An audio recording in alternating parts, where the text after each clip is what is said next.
Competitive exam में mathematics में percentage का बहुत ही बड़ा वेटेज होता है, बहुत ही बड़ा रोल होता है।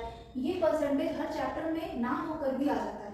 तो सबसे पहले इससे रिलेटेड जो बहुत इंपॉर्टेंट कॉन्सेप्ट है ये हम समझेंगे और फिर इससे रिलेटेड हम दूसरे चैप्टर में जो किस तरीके से क्वेश्चंस आते हैं, इसका रेलेवेंस क्या है, ये भी समझेंगे। तो आइए हम स्टार्ट करते हैं। सबसे पहला कि अगर कभी भी आपको क्वेश्चन में 40% दिख रहा है तो आपका जो सबसे पहला काम होगा इसे सिंप्लीफाई करना।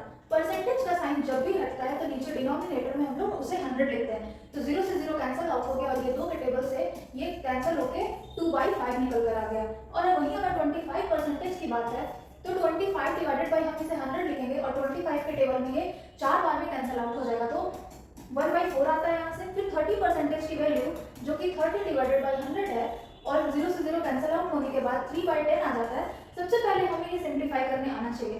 फिर अगर कभी भी क्वेश्चन ऐसा बोल दे कि 40% इंक्रीमेंट हो रहा है या फिर 40% इंक्रीज हो रही है वैल्यू, या फिर किसी की सैलरी है जो कि 40% इंक्रीज हो रही है, तो इंक्रीज के केस में सबसे पहले हमें सिंप्लीफाई करके यहाँ तक पहुँचना है और फिर इंक्रीज में 5 + 2 इनको जोड़ के 7 हो जाता है, तो इसका वैल्यू 7 डिवाइडेड बाई 5 हो जाएगा।